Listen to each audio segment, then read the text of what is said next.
자, 이번 시간에는 지난번에 이어가지고 박해고전에서 전반부 앞부분 줄거리가 없어가지고 우리가 읽으면서 계속 이 사람이 누구하고 갈등을 가지고 있느냐, 등장인물들의 관계를 설정할 때 가장 중심이 되는 것은 일단 제목에 나오는 사람이 중심인물이니까 그 중심인물을 중심으로 누구와 갈등 관계가 있는가. 그래서 전반부에는 뭐에 대한 얘기였냐면 임금하고 박해고라고 하는 충성스러운 신하, 충신과의 관계. 그래서 이 박해고가 주장하는 건 뭐였냐면 왕비를 내치지 말아라. 그럼 이게 실제로 있었던 일을 우리가 기반으로 한 소설이기 때문에 실제로 조선시대의 왕인 숙종이 왕비를 내친 사건이 있었고, 근데 보통은 이제 그런 이걸 정치라고 해야 될지 아니면 유교적 윤리라고 해야 될지 두 가지 측면에서 다 나눠야 되는데, 그러니까 임금이 왜 왕비를 내칠 수밖에 없었는가? 사실은 정치적인 문제가 있었겠지만, 그거를 이제 부부간의 어떤 유교적인 윤리관계로 해석을 해보면 조선시대는 지금처럼 마음에 맞으면 결혼하고 싫으면 이혼하고 이게 자유스러운 시대가 아니었기 때문에 한번 우리가 부부 이혼을 맺으면 이제 굉장히 중요하게 생각하는 거였을 거란 말이야. 그러니까 사실은 이 박해고라고 하는 충성스러운 신하 입장에서 보자면 임금이 그렇게, 물론 뭐 정치적인 이유가 있었는지 모르겠으나 겉으로 부드러운 모습으로는 사실은 지금 말하면 디보르스, 이혼이잖아. 그건 안 된다. 그래서 박해고는 다른 사람들은 그걸 알고 있음에도 불구하고 충분히 임금에게 그것을 간언하지 못했지만 그것을 목숨을 걸고 간언을 하다 보니까 통촉하여 주시옵소서 하다 보니까 결국엔 이 지경까지 이르는 겁니다. 그래서 박해고가 앞에서 이제 그 형부에 끌려가서 형조 판서가 직계를 올려서 이제 절차상으로는 이제 뭘 이제 이루게 됐냐면 결국에는 금부에 갇히게 되고, 금부라는 건 지금으로 말하는 교도소가 됐는데 거기 갇히게 됐단 말이지. 그럼 그 상황에서 죽은 홍백이라도 걸레를 향하여 우리 주상, 이건 이제 임금에 대한 얘기가 되는 거지. 우리 주상, 그러면 심하에 복지하여, 복지라는 것은 엎드려서, 그러니까 완전히 납치 엎드려서 간절하게 비울 때 복지라는 말을 쓰고 주야로 간하여 임금에게 계속 주장해달라는 것, 왕비를 다시 황후하게 하올 것이니 아무리 죽은 사람의 말이라 하고 쳐버리지 마시며 부디 명심하소서. 내가 비록 죽더라도 자신의 뜻을 굽히지 않는다. 금두에 수위를 잡혀 갇혔더니 상이 구태여 왕비는 내치시고 이랬어야 결과적으로 하는 거냐면 박해고 이야기가 받아들여지지 않았다. 그러나 그게 정치적인지 뭔지는 모르겠으나 결국 벌어진 사건은 왕비는 궁에서 쫓겨나고 태고는 어디로 갔나? 진도라는 섬으로 유배, 정배를 하라 하시라 명했다. 여기까지가 이제 앞부분에 나오는 전반부의 중요한 내용이겠지. 그러니까 정리를 하자면 등장인물들의 관계 설정에서 가장 중요한 건 누가 박해고와 임금이 서로 갈등, 그리고 주변을 지켜보는 사람들은 안타깝지만 어쩔 수 없는. 자, 이렇게 상황이 정리가 되고 박해고가 유배를 간다고 그랬지. 진도라는 섬으로 유배를 가고 되돌아온 박해고의 부인은 꿈에서 남편을 만나는. 자, 그러니까 이 부인인데 새롭게 등장하는 거지. 그러면 선생님이 있잖아요. 이러한 관계 설정, 등장인물들의 관계 설정을 어떻게 하면 좀 더 빠르게 할 수 있을까? 우리가 읽으면서. 그럼 결과적으로 다 읽고 사람이 나오면 동그라미 치는 연습이 제일 중요한 건데, 근데 그건 매번 나올 때마다 해야 되는 일인 것이고, 그리고 더 정확하게 말하자면 우리가 관계를 설정함으로써 확장된 이야기를 하나로 짧게 압축해서 내 머릿속에 기억을 넣고, 사실은 뭐예요? 수능에서는 문제를 풀기 위해서 우리가 독해를 한 것이니까 이런 경우에는 어떻게 하면 좀 더 효과적으로 우리가 접근할 수 있을 것이냐. 자, 간단한 예로 문제에서 우리가 이거는요, 이거를 좀 착안할 수가 있어. 예를 들자면 지금 이 문제가 그렇지 28번 같은 경우에 우리가 28번은 일치 불일치 문제라고 한다. 일치 불일치 문제. 근데 잘 보면 주어가 다 뭐냐면 태보 1번 선지, 2번 부인, 3번 대감, 대감은 여기서 태보의 아버지일까요? 4번 상, 임금, 5번 황주 판서 이렇게 나온 거예요. 그러면 여기에 등장하는 주요한 인물들을 결과적으로는 28번처럼 요약해서 사건에 나오는 이야기 스토리들을 얼마나 잘 압축할 수 있는 능력이 있느냐. 이게 첫 번째 독해에서 우리가 건져야 되는 건데. 그 다음에 두 번째는 뭐냐면 한림이라는 말이 나온다고. 그치? 이건 직책명이야. 사람 이름이 아니란 말이야. 그럼 이 한림이 누구냐? 아마도 박태부를 이르는 걸 텐데, 근데 이거를 자주 읽어보고 이런 상황을 겪어본 애들은 한림이라는 건 여기서 박태부일 거야. 왜? 뒤에 나오는 말을 들어보니까 내가 무죄하여 한탕한 청천에 감동하사 사색풍진을 따버리고 정부 충신을 따라 황성에서 구경을 가나니 슬프다. 부인은 기다리지 말고 했습니다. 이 부인이 누구겠냐? 여기 나오는 박태부의 부인이겠지? 그러면 따라서 한림은 누구야?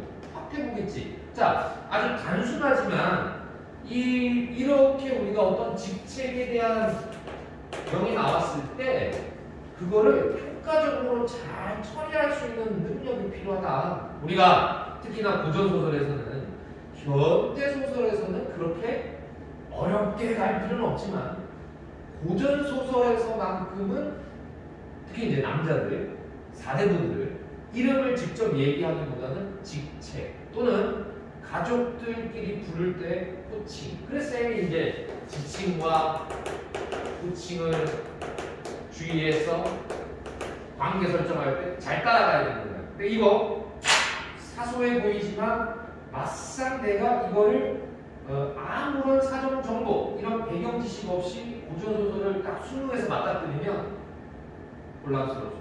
그러니까 이런 부분들은 항상시 우리가 독해를 하면서 쫓아가야 되겠다. 자, 두 번째. 그럼 여기서 무슨 말이냐면 나는 죄가 없다. 일단 박태부는 나는 죄가 없고 그리고 부인은 기다리지 말아라. 그러자 부인이 대경말 그랬습니다. 자, 깜짝 놀랐다고 그랬지. 근데 지금 요 내용은 실제 만나서 얘기한 대화일까? 아니면 꿈에서 박태부가 부인의 꿈속에 등장해서 한 말이야. 실제가 아니란 말이야. 그치? 그러니까 박태부의 부인의 꿈속에서 박태부가 한 말이란 말이야. 현실이 아니야. 그치? 자, 그러면 이렇게 정리를 해보자면, 자, 꿈속에 나타난 남편이 이런 말을 하니까 갑자기 기다리지 마라. 나는 황성이라는 말을 썼으니까 이거는 죽는다는 얘기 아니야. 그러니까 박태부 부인은 깜짝 놀란 거지.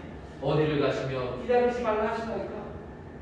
아이고, 지금 박태부 부인은 어디까지를 확인하고 왔냐면 남편이 진도로 유배 가는 것까지는 내가 보고 왔단 말이지. 그러면 진도에서 어디 간다? 죽는 거니? 달리면 그다지 가시오. 첩도 한 가지로 가자. 이 첩이라는 게 이제 아내가 남편에게 자신을 낮춰서 부르는 말이란 말이야. 첩이. 우리는 보통 첩 이러면 다른 생각을 하는데 여기서 첩이란 자기 자신을 낮춰 말하는 거야. 그래서 한림의 숙배를 붙들고 가지마오 했겠지. 한림이와 부인은 많지마소서 구구한 사정은 의칭지료리 이로 상봉할 날이 있으리로다 하고 떨치고 나아오늘 부인은 한림의 손을 잡고 따라가 어떤 남자 시령형이 의가를 정죄하고. 여기 나오는 남자는 누구냐는 얘기.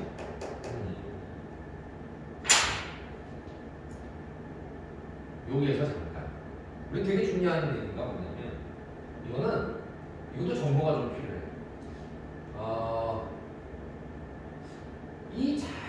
어떤 남자 10여 명이 의관을 정죄하고, 의관이라는 건 잘 차려진, 그러니까 의관을 정죄한다.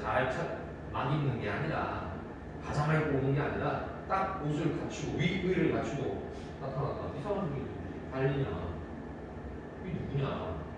그러면 여기서 이 사람에 대한 정보는 여기가 아마 끝일 텐데, 그 근데 이 장면을 떠올려보면 영화나 아니면은 이런 옛날 사극이나 드라마를 보는 애들은 이 사람들이 말이지.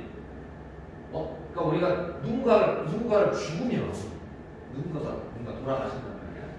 꿈속에 나타나. 근데 돌아가신 분만 나타나는 게 아니라 누구도 같이 옆에 있냐면 옆에 있는 사람이 있어. 이승에서 저승으로 데려가는 사람. 이거를 이제 좀 보고 좀 아는 애들은 신과 함께라는 영화 같은 그런 영화를 좀 보고 그러면 사람이 죽으면 그걸로 끝나는 게 아니라 그 뒤에 뭐 구천을 떠돌거나 아니면 시황시라고 해서 10명의 왕에게 심판받고 하는 내용들을 전혀 모르는 애들은 무슨 말인지 몰라. 바꾼 말하자면 뭐냐면 사후 세계로 가고 있다는 것을 알려주는 대목인데 이게 뭐지? 하는 애들은 전혀 문화적인 배경 지식이 없는 저승사자야. 그냥 저승사자가 있다는 걸 알면은 그 장면이 자연스러운데 뭐지? 이렇게 되는 거야. 그러면 표면적으로 방으로 들어 앉았어. 가만 보니 학발의관을 갖춘 어린 대장 5, 6인이 분명하고 학발의관이라 학이라는 건 하얀색이란 말이야. 머리가 하얗다는 뜻이거든. 그걸 학발이라고 해. 그럼 학발에 옷을 제대로 입은 어린 대장 5, 6인이 분명한 부인이 놀랍게 가더니 남가 일몽이라는 걸 쓰는데 보통 이 남가 일몽이라는 단어는 언제 나오느냐? 사자성어인데 일장춘몽 그러니까 잠깐 내가 낮에 꿀잠을 자면서 꿈을 꾸는 거 금방 깨어나는 거 이걸 우리가 남가 일몽이라는 거 분명히 현실 같았는데 깨고 나니까 아무것도 없더라. 그래서 이걸 비슷한 말로 일장춘몽이라고 하고 그 다음에 남가 일몽, 남가 지몽 이런 말을 쓴다고. 이 말은 뭐냐면 잠시 꿈을 꾸고 현실로 돌아오는 거. 자, 이 말은 앞에 나오는 쌤, 저 남가 일몽이라는 말을 모르면 저는 독해를 못하나요? 알면 좋지만 이미 앞에서 부인이 박태고와 관련된 꿈을 꾼다고 얘기를 했으니까 꿈과 관련된 내용이 있겠지. 네. 부인이 몽사를 생각하면 몽사라는 건 꿈속의 일, 꿈속의 일이 뭐야? 박태고하고 나눈 거. 나 이제 가오. 이런 뜻이겠지. 심신이 산란하여 그래서 뭔가 이상한데 남편은 지금 진도로 요배를 가야 되는데 왜 갑자기 먼 길을 떠난다고 그러고 이상한 애들이 나타나고 뭐야 이거 이상한데 혹시 남편이 죽고 명월을 가하여 내년에 분명 발리니 기사 이거 수능에서 EBS 교재들 볼 때마다 가끔씩 나오겠지만 기사가 뭐야 라는 거야. 한자를 달아줘야지. 이 기자가 어떤 기자인지를 모르면 기사라는 말이 운전기사야? 아니잖아. 여기서 사자라는 것은 분명히 죽음을 뜻하는 것이고 왜냐하면 죽었다라는 말을 안 쓰고 심신이 산란하고 뭔가 이상하다 그 다음에 저승사자가 나왔다 이런 분위기 속에서 죽었다라는 걸 알겠는데 기자는 뭐냐? 이미 죽었다라는 뜻이야. 혹시 남편이 이미 죽은 것은 아닌가? 뭐만 이해되겠냐? 그렇지. 그러니까 혹시 죽은 건 아니야? 시비를 내리고 몽사를 설하는 시비라고 하는 건 자기가 데리고 있는 몸종이라는 거야. 그러니까 녹음이 이상하니까 남편이 혹시 죽었나 보다 하고 자기가 데리고 있는 몸종들을 불러다가 내가 꿈속에서 말이야 남편을 만났는데 남편이 어디 간다고 그러고 갑자기 이상한 사람들이 나타나더라. 저승사자들이 차사들이 나타나더라. 이미 동방이 밝았거늘 시부모 당하에 무단차가 나가요. 자 그러면은 이 내용을 1차적으로 시비들하고 얘기한 다음에 시부모는 누구의 엄마 아빠를 얘기하는 거야? 박태고의 엄마 아버지가 되겠지. 박태고의 엄마 아버지 당하 집으로 찾아간 거야. 무난차 어머님 아버님 저 며느리 박태고의 아내가 얘기한 거지. 며느리 왔어요. 하고 내 꿈속에서 있었던 일입니다. 하고 얘기를 한 거겠지.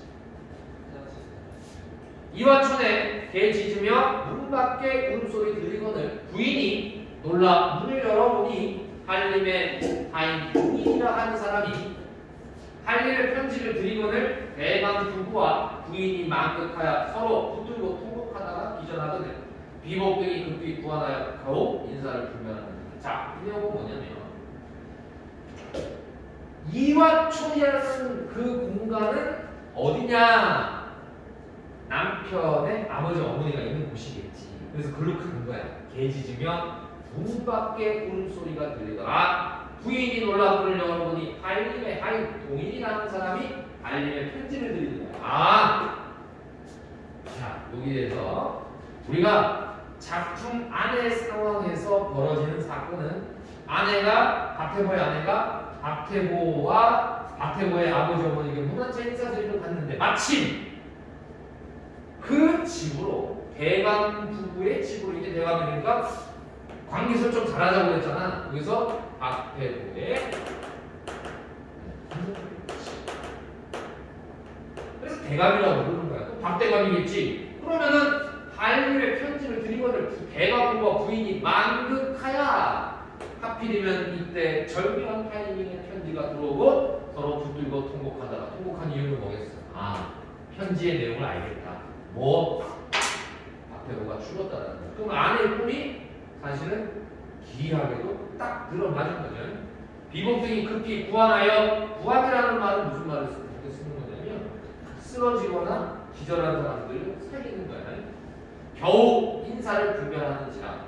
그러니까 부모님하고 박태보의 아내는 그 자리에 오면 쓰러져 버리는 거지.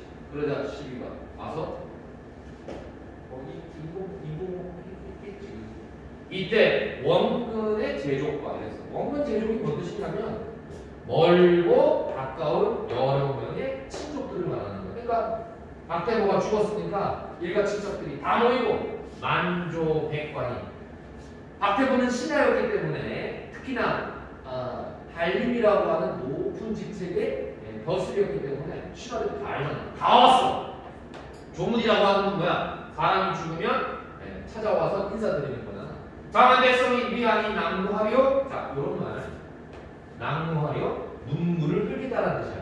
그러니까 떨어뜨린다, 눈물 누자지. 그러면 낭무한다, 눈물을 흘린다라는 뜻인데 더 중요한 건 이런 거겠지. 이 말을 하고 있는 사람이 지금 현재 누구냐라는 거지. 장한 백성이 위하니 낭무하려. 자, 그러면 이런 걸 우리가 서술자의 목소리가 개입되는 겁니다.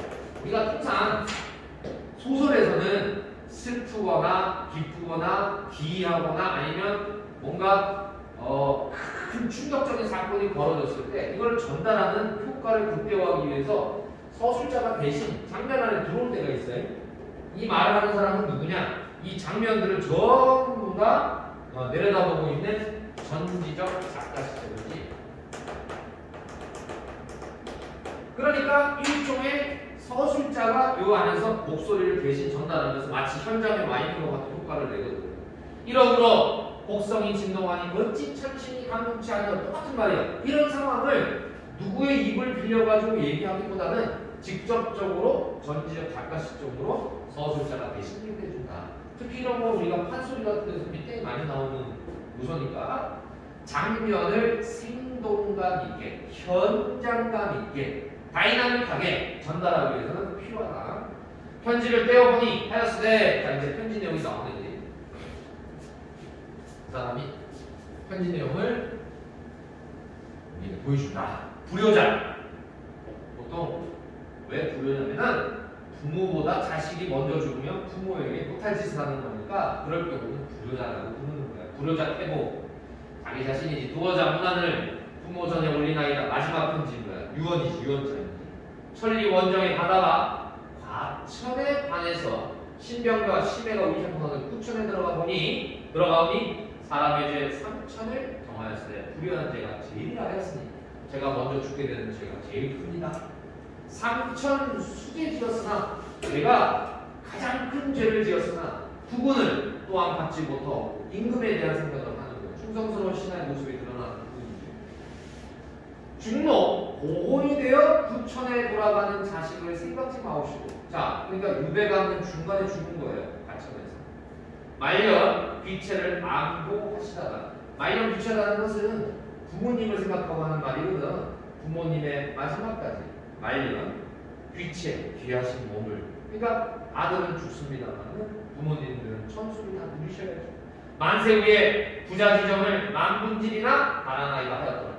내가 지금 비록 죽게 됐습니다만은 다시 만세 후에 왜 부모님이 오래오래 사시다가 다시 돌아오는 거니까 부자지정을 만분질이나 바라나이가 하였더라. 이날 대감이 판서, 이제 대감은 이제 누구라고? 박태고의 아버지지. 대감이 판서 노복동을 거느려 즉시 과천으로 행한다. 과천에서 죽었습니다. 장한 백성이 다 애원하여 구름매듯 하더라. 그 장면을 보고 사람들이, 우리가 이런 말을 이제 인산인해를 이뤘다고 하죠. 인산인해를 이룬다. 사람이 산을 이루고 사람이 바다처럼 한다. 구름대처럼 와 하고 모여서 박태고의 죽음을 애도하러 가는 거야. 대감과 판서 애통함이 참여하게 없더라. 초 종례로 급진이 장례가 다 끝난 거죠. 체단으로 염습하고 그래서 이렇게 수의를 입히는 거죠. 장례 절차인가요? 사람이 죽으면 겉에다 옷을 입혀서 우리는 그냥 그대로 넣지 않고 의관을 갖춘 채로 관에 넣는다. 다시 도로 집으로 옮겨와. 그러면 공간이 어떻게 되냐? 과천 갔다가 거기서 장례를 치르고 다시 데리고 오는 거죠, 집으로. 장사를 지내니 일군이 애통함을 참아 못 볼 지경이다. 각설. 자, 이 각설이라는 말은 앞에 나오는 이야기를 끊고라는 얘기니까 화제를 전환하거나 아니면 장면을 전환할 때 자주 등장하는 말이에요. 한두 번 설명하면 그 다음부터 각설 나오면 그 장면에서 커트. 그러면 장례식장 모습에서 커트. 이때 상이 민중전을 내치시고 그 왕비 이름이 민씨였구나. 그래서 민중전을 내치시고 태고를 정대한 후에 자연 심신이 산란하여 밤이면 성례성회를 미복으로 수행하다. 그래서 그럼 요건 누구 이제 장면으로 넘어가는 거냐면 장면 임금이 왕비도 내치고 충성스러운 신하인 박태고도 자기가 물리고 나서 마음이 좋지는 않았다. 일단 그래서 마음이 좋지 않아서 밤만 되면 안과 밖을 미복이라는 건 뭐냐면 왕은 원래 돌아다닐 때 제대로 된 옷을 일과를 갖춰야 되는데 미복이라는 건 그냥 간편한 옷차림을 말합니다. 간편한 옷차림으로 자 왕이 왜 돌아다니까 이 얘기는 왜 이제 얘기하려고 하냐면 지금 상황은 충성스러운 신하인 박태고가 결국 죽음에 이르게 한 것과 그 다음에 왕비를 쫓아내는 것의 죽음은 왕일 텐데 왕도 그렇게 썩 좋은 기분은 아니었다라는 거죠. 원해서는 아니다. 내가 그랬잖아. 정치적인 것이 있었을 거라. 그러면 그런 정치적인 결정으로 인하여 마음이 쓰였겠지. 누가? 임금이. 그래서 하루는 한 곳에 가다르니 명언은 명랑한데 다리 쫙 그리고 어떤 나이 5, 6인이 월세키로 하며 노래하야 즐거워하는 상의 몸을 의심하시고 자세히 들으니 그 노래하였을 때, 이 노래는 이제 중요한 거예요. 보통 우리가 이런 거 이제 뭐 참여라고 한다든지 아니면 아이들이 부르는 노래에다가 왕이나 아니면 당시 나라가 돌아가는 어떤 상황들을 빗대어서 비꼬는 풍자의 기능을 하는 그런 노래들이 있어. 그리고 우리가 참여 이런 말을 부르는데 지금 이거는 의도는 풍자야. 왜? 왕이 옳은 결정을 내리지 못하여 결국 충신한 명 죽고 왕비까지 궁에서 내쫓긴 상황이니까 저 다른 갔다마는 이게 노래 내용이었거든요. 우리 주상 임금이지. 저 다른 팔지만 우리 임금은 팔지 못하다. 불명하야 충신을 무슨 일로 여기서 말하는 충신은 누구겠어? 박태고겠지. 박태고를 무슨 일로 천리원정 진도로 유배를 보내다가 결국 과천에서 죽었지만 무슨 일로 민중전은 왜 관에 내치시고 궁궐 밖으로 내치시고 그래서 왕비는 궁 밖으로 내쫓는 것을 우리가 폐서인이라고도 하고 또 하나는 뭐냐면 그러니까 폐서인이라는 건 왕비의 직책을 날려버리는 거. 그러면 평범한 여자로 돌아가 버리는 거. 자 그런 어떤 이제 조선시대는 그런 일이 많았습니까? 궁의 충신이 없었으니 이 부자자요 쓸데없다. 그러면 뭐야? 4대부들이 목숨처럼 여기는 이 궁의 신충과 부자 자유라는 말은 전부 다 유교적 대결이라는 거예요. 그 세 외관에 입각하면 다 쓸데없다. 인심은 분명하건만은 국운이 말세가 되어 나라가 망하게 생겼다. 백성도 못할 일을 국가에서 행하고 한심하고 가련하다. 자, 아이들의 노래가 결국에는 임금의 그 잘못된 행동을 비판하는 거라고 하는 거지. 그러니까 어린아이들도 다 한다가 되겠죠. 400년 사직이라는 말은 사직이라는 말을 많이 듣게 되는데, 사직이라는 건 어떻게 보면 역사도 될 수도 있고, 뭐 조선의 역사도 될 수도 있고, 아니면 뭐 왕들의 역사가 될 수 있는 거죠. 그래서 400년의 사직을 누구라서 붙들 수 있게 된다. 나라가 망해가는구나. 얘야 저얘야 흥망성쇠는 불가하다마는 상상 부모 모셨어라. 신산풍곡에 깊은 산 깊은 계곡에 들어가 총목으로 붓을 적시고 금수로 벗을 삼아 짐승들이지 산짐승들을 벗을 삼아 세월을 보내다가 성군을 기다리자라는 말은 이게 뼈를 때리는 말이지. 네. 그러니까 뼈를 때린다. 타골. 사실은 정복을 찌르는 말이지.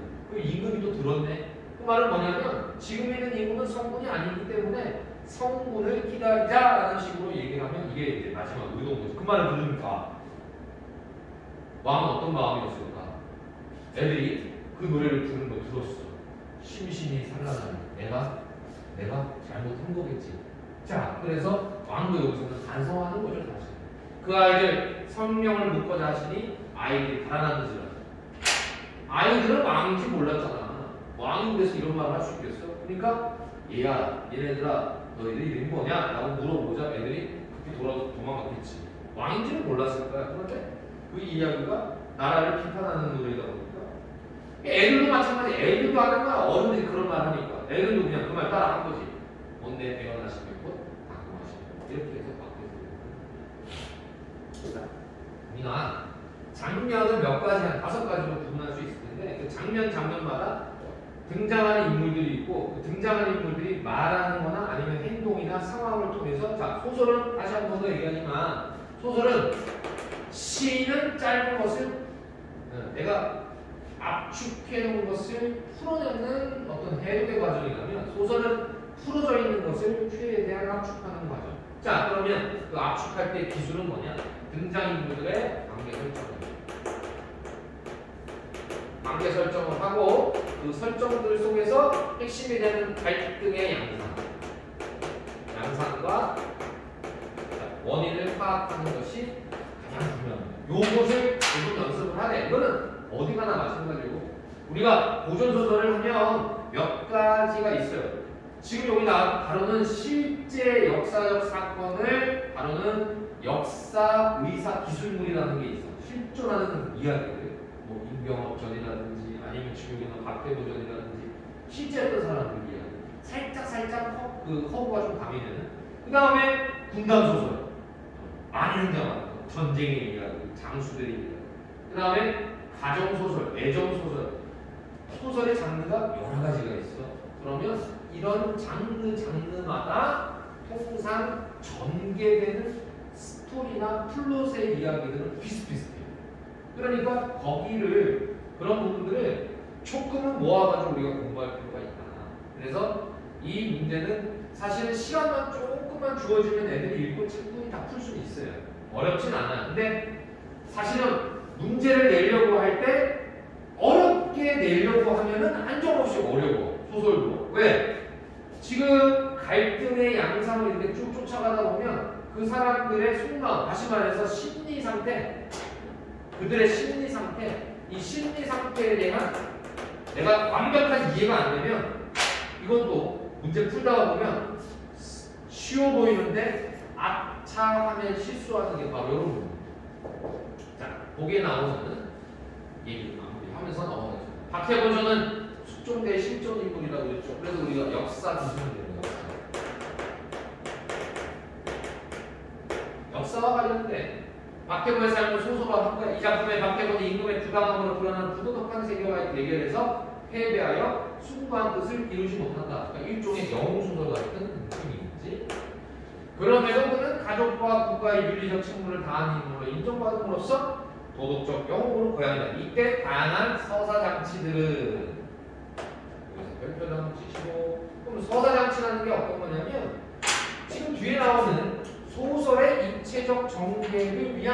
일종의 이야기 장치, 서사 장치, 이건 알아둬야 돼요. 그러니까 우리가 소설 문제를 풀면 앞에서 얘기했던 등장인물들의 관계 설정과 갈등의 양상과 원인 파악하는 건 기본이고 이런 부분들이 추가가 됨으로써 우리가 문제를 낼 때 조금 다양해질 수 있는 거고. 그러니까 거듭 말하자면 이제 서사 장치라는 건 입체적으로 소설이라는 것은 이야기를 좀 더 재미있게, 이 입체라는 말은 재미있게, 흥미있게 전달하는 내용입니다.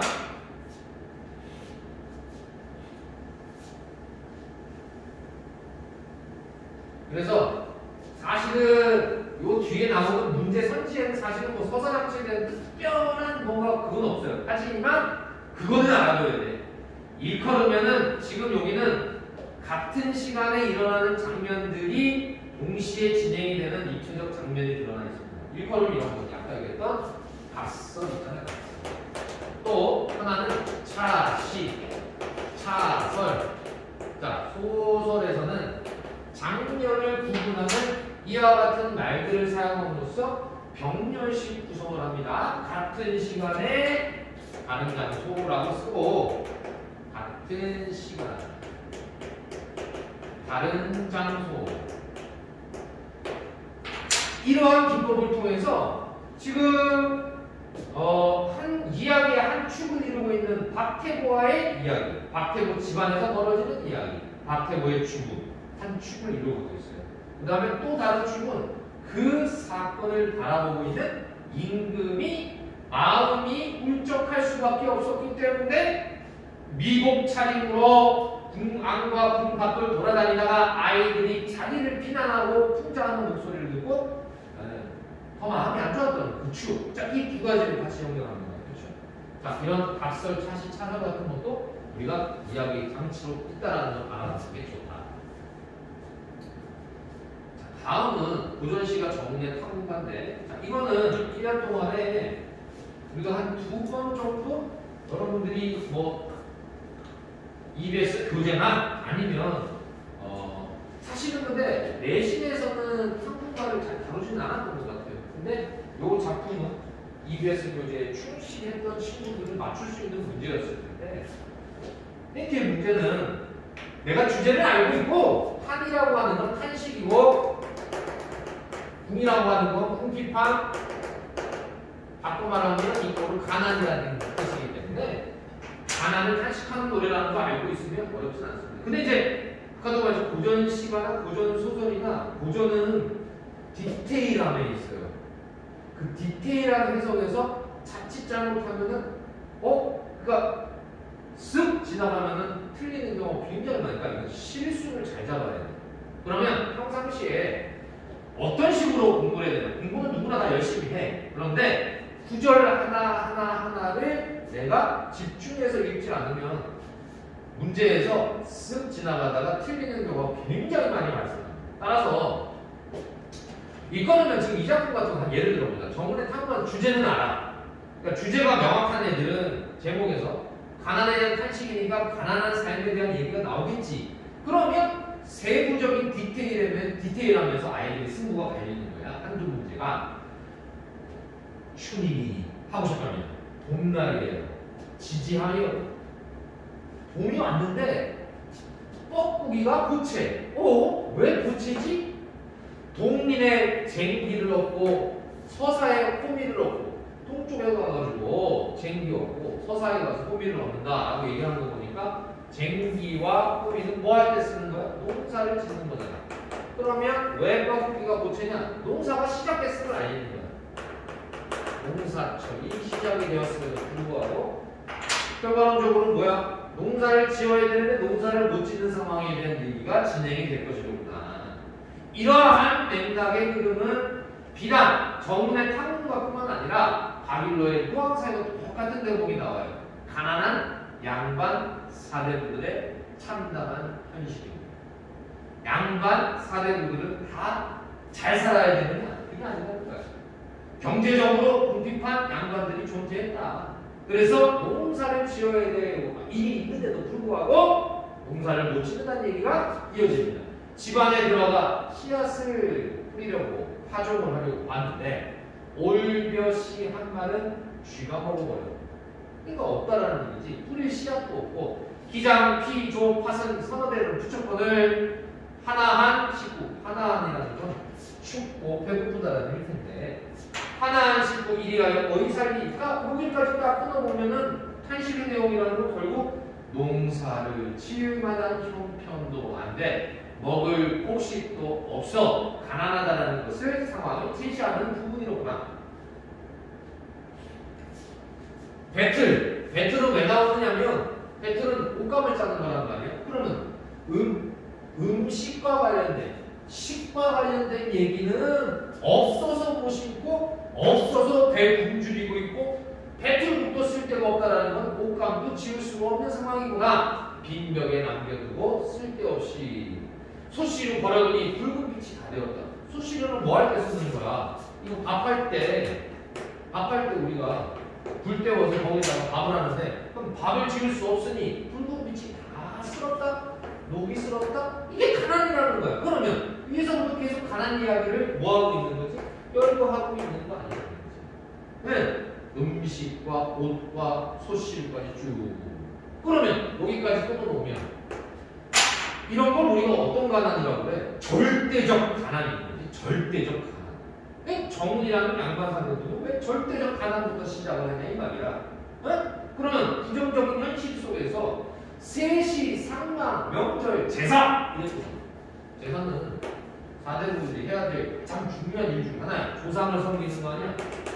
그러면 제사는 무엇으로 해오리냐? 우리가 먹을 쌀도 없는데 제사상을 어떻게 차리겠으며 또 원근 친척, 내비, 관계 멀리 있는 친척이 찾아온다거나 아니면 우리 집을 방문하는 이 나그네들은 내가 어찌 대접을 할 수 있을까? 우리 먹을 것도 없는. 그러면은 이제 거의 이 사람은 경제적으로 사망뿐만 아니라 사회적으로도 매몰당할 수밖에 없는. 와도 내가 대접할 게 없는. 이 얼굴 진열시켜 어려운 일을 하고도 아주 많다. 이 원수 궁기입니다. 이 궁기라는 건 가난 귀신이야. 그래서 이 작품은 뭐가 이제 유명하냐면 가난한 귀신이 궁기와 자 문답법이라고 합니다. 문답법을 사용하니까 그러니까 대화의 형식으로 풀어내요. 그러나 사실은 이 가난 귀신이라고 하는 것은 결국 화자 자신이겠지. 화자 자신일 것이다.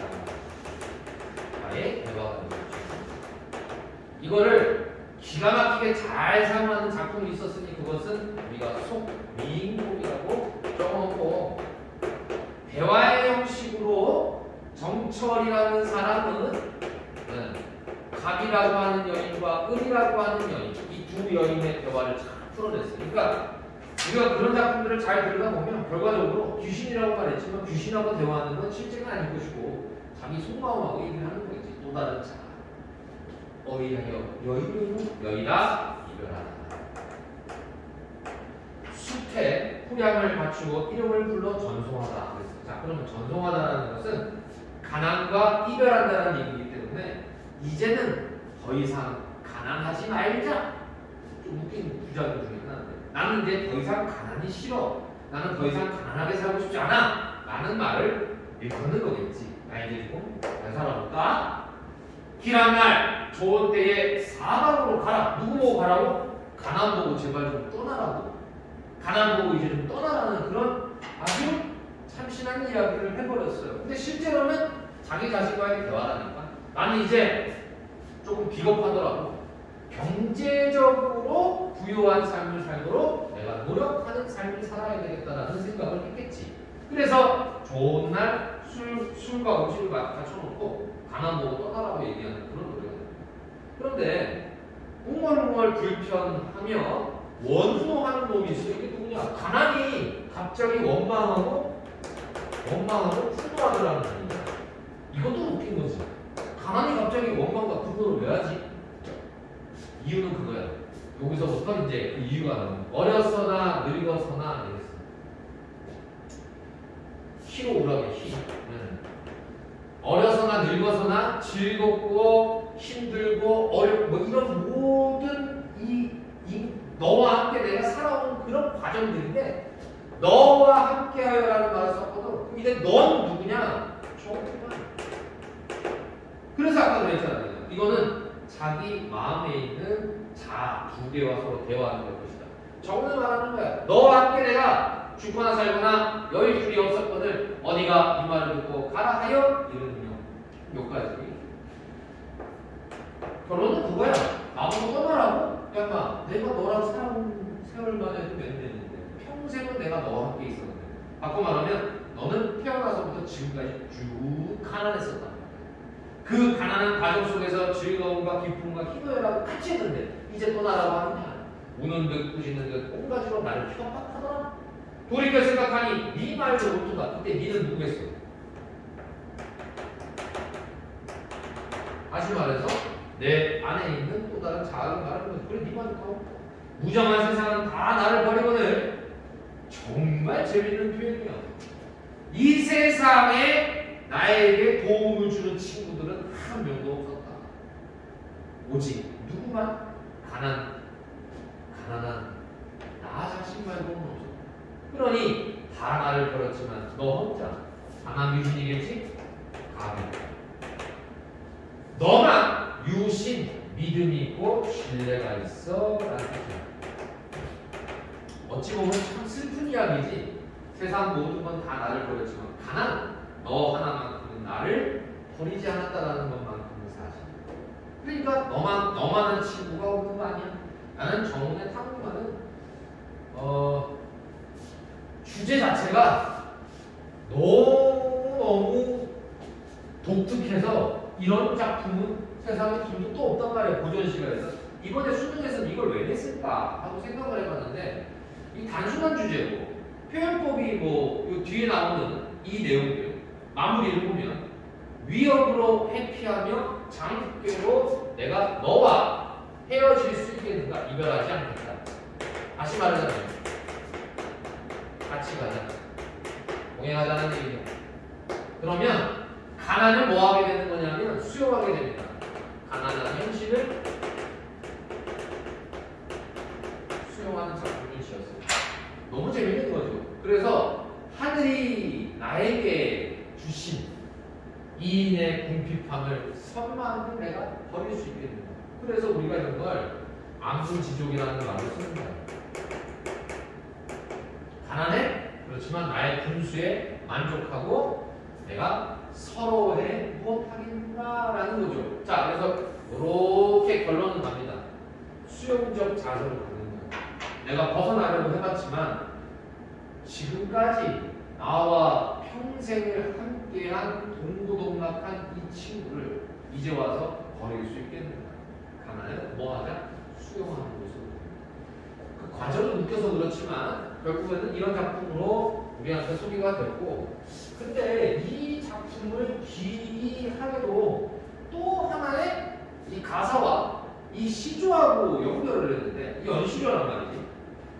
자, 우리가 연시조라고 하는 건 주제는 하나예요. 하나의 주제를 위해서 여러 개의 작품을 모으는 거야. 그래서 서산의 도들뼈 비추고, 이거 위백교의 농가라는 건데, 농가라는 말은 뭐냐면 이건 이제 농사를 짓는다는 거지.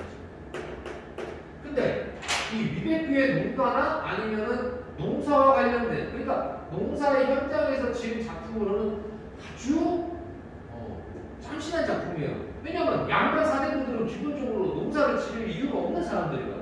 근데 이런 사람들이 농사에 대해서 얘기를 했다? 재밌는 작품이구나. 그래서 이거는 우리가 2부에서 수업을 할 때, 야, 이 재밌는 작품이니까 잘 봐둬라, 우리가 주목해라 라고 했던 작품 중 하나죠. 서산에 도들볕이 비추고 구름은 느지막히 내린다. 대문법을 써요. 그래서 해가 뜨고 구름은 쫙 깔려있구나. 비온 뒤 묵은 풀은 뉘밭이 우거졌던 거. 그러면 이제 비가 온 다음에 이제 풀베기를 하는데 이 말을 써. 그 풀을 뉘밭이 했어요. 그러면 두어라 차례 정한 일이다라는 말 하는 거 보니까 당시 농촌 사회는 풀을 베기 할 때도 서로 뭐 하느냐? 힘을 모아서 상부상조하고 서로 놓고, 그 다음에 품앗이를 하는 거야. 그러니까 요 시조의 첫 번째 요건 구조는 뭐냐면 이제 해가 뜨고 농사를 시작하려고 하는데 내 밭에 아니면 내 돈에 풀베기 뭐 이런 일을 할 때 나 혼자서만 하는 게 아니라 공동체가 모여서 서로가 돕고 품앗이하며 차례를 정해서 하는 일이라는 거지. 그러니까 이거는 사실은 이상적인 현실의 농촌 현실의 모습을 얘기하고 있는 거지. 그러니까 200개 농가를 왜 지었느냐? 양만 4대분이야. 이 사람이 농사를 전문 직업으로 하는 사람도 아닌데 이 작품을 왜 적었을까? 하고 목적의식의 생각을 조금만 해보면 이 작품의 주제의 연시조의 주제, 하나의 주제가 나옵니다. 그래서 이 작품들은 전부 다 이것을 기반으로 하는 위백규라는 사람이 생각을 할 때 가장 이상적인 농촌사의 모습은 어떨까 그림을 그려보는 거야. 서로가 싸우지 않고 도우며 상부상조하고 품앗이하고 그렇게 함으로써 뭐를 이뤄내는 것이다? 풍성한 수확을 이뤄내는 것. 이것이 조선이라는 사회다.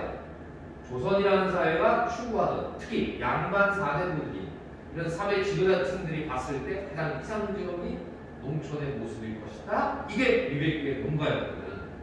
그러면 이렇게 열심히 일을 하면 면화라는 건 옷감을 만드는 재료가 되는 뭐 커튼이 되겠지.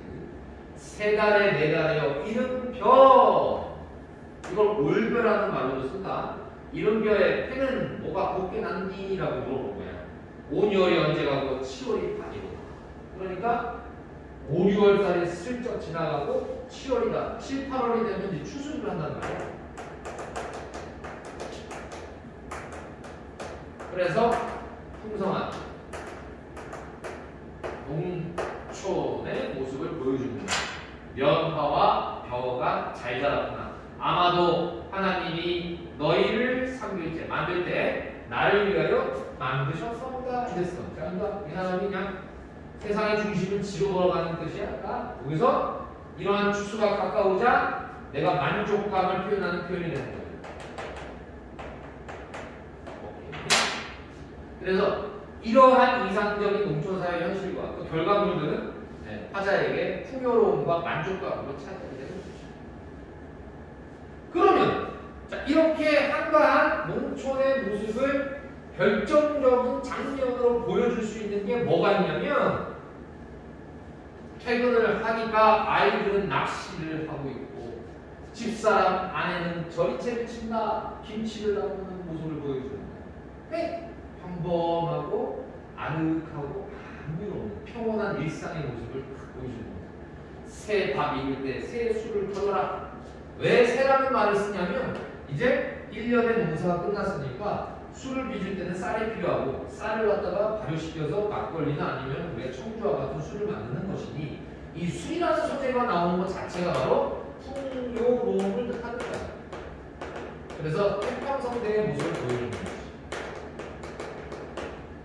조선이라는 사회는 지금과 같은 복잡한 산업사회가 아니었기 때문에 농사가 풍년이 들고 백성들이 편안하게 전쟁에 대한 그 다음에 기아에 대한 배고픔에 대한 걱정 근심 없이 살아갈 수 있는 것 그것이야말로 가장 이상적인 모습이에요. 그래서 아마도 밥 드리고 잔 잡을 때에 이 작품의 마지막에서 이제 흥이라는 말을 쓰는 거지. 이 흥은 어떤 흥일 것이냐. 그러니까 위백규의 농가는 거듭 얘기하지만 이상적인 농촌사회 현실을 제시를 하는 거야. 땀을 흘리며 열심히 일하는 노동하는 모습. 그렇게 해서 결과적으로 가을에 추수가 되고 추수가 된 뒤에는 이와 같은 풍요롭고 안락한 모습으로 태평성대를 구가하는 사람들의 모습을 제시함으로써 자 목적은 뭐겠어? 이 작품을 쓴 것은 그렇지. 이 작품을 듣고 강요하고 부르고 하는 사람들이 지금의 현실은 좀 힘들지만 우리가 열심히 노력을 하면 저런 이상적인 모습이 될 수 있겠다라고 하는 사실은 향촌을 기반한 향촌이라는 건 시골이라는 거지. 이 시골의 향촌을 기반한 향촌 기반 4대부들이 바라던 조선시대의 모습을 연시조의 형태로 엮어놓은 거. 이게 위백규의 농가라는 작품입니다. 이렇게 해서 오늘 정리와 함께 고전 시가, 고전 소설까지 한번 수능에 나온 것들 위주로 한번 풀어봤는데 그렇게 어려운 작품은 없어요. 자, 그러나 내가 평상시에 수능에 대한 준비를 어찌 해야 되는가에 대한 얘기를 마지막 끝으로 해야 되는데 문학 같은 경우는 그래요. 현대시가 예를 들어서 이육사의 초가라는 작품 같은 경우는 우리가 낯선 작품이지. 그 다음에 윤은길의 소설도 마찬가지지. 문학은 현대 쪽은 100% 우리가 EBS만 가지고는 불가능합니다. EBS도 다루면서 근데 가장 중요한 거는 문학 작품, 시가 소설이 됐든 간에 내가 읽을 수 있는 어떤 작품이 나오더라도 내가 독해할 수 있는 게 있어야 되거든. 장르적인 눈도 좀 필요해. 장르. 시는 어떻게 읽어야 되지? 시에서 중요한 요소는 뭐지? 소설은 어떻게 읽을까? 소설에서 중요한 건 뭐지? 이걸 찾아내는 것도 되게 중요하고 두 번째, 읽어내면 맞춰요. 읽어내면 맞추는데 우리가 문학 같은 경우는 독서보다는 시간을 빨리 풀어야 되는 압박감이 있어. 그래서 평상시에 우리는 두 가지로 이제 올해 같은 경우는 그래요. 사람들이 EBS 연계율이 특히 독서 같은 경우는 해겔의 변증법이나 아니면 브레턴 우주의 경상수지와 환율의 관계 이거는 우리가 EBS 교재에서 충분히 다뤘어야만 알 수 있는 그런 부분들이었으니까 그러나 문학 같은 경우는 그렇지 않다. 새로운 작품이 나오거나 이처럼 내가 아는 작품들도 다르게 엮어버리면 문제를 출제할 수 있는 여러 가지 관점들이 나오게 됩니다. 그래서 결론은 뭐냐면 수능에 나오는 그러니까 수능을 준비하기 위한 문학 공부는 어때야 되느냐 EBS 교재도 충실히 착실히 본 아이들이 올해는 점수가 좋았고 그 다음에 특히 지금 고전 같은 경우는 고전 문학 같은 경우에는 새로운 작품이라는 건 우리가 예를 들어서 뭐 예전에 한거 18국이라든지 월서는 16경가라든지 그 전부 다 사실은 EBS 교재에 있었던 거예요. 그러니까 철저히 EBS 교재를 기반으로 올해는 또 갈 수밖에 없는데 그런데 또 그럼에도 불구하고 어떤 거예요? 그럼 EBS 교재만 보면 되나요? 아이들은 무조건 공부가 어느 쪽으로 가게 되냐면 부담을 줄이는 쪽으로 간다. EBS만 보면 되죠? 뭐만 하면 되죠? 이건 되게 좋아요.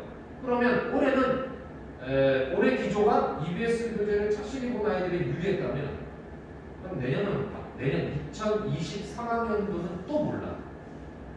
알 수가 없는 거야. 그러니까 사실은 투트랙을 해야 되는 겁니다. 우리가 학원이나 아니면 학교에서 내가 평상시 공부를 할 때 기본적으로 독해할 수 있는 간단한 실력을 가져놓는 건 기본이고 두 번째 EBS 교재에서 다 우리가 볼 수 있는 시간이 없기 때문에 중요한 작품들과 독서 제시문들은 평상시에 섭렵해두는 게 좋다. 섭렵. 내가 다 두루 보고 그 다음에 잘 정리를 해서 내 거로 만들어 놓는 게 중요하다. 자 이렇게 해서 2022학년도 수능 독서와 문학에 대한 제시문과 작품 풀이 그리고 중요한 사항들을 정리하는 시간 되었습니다. 여기까지 고생 많으셨습니다.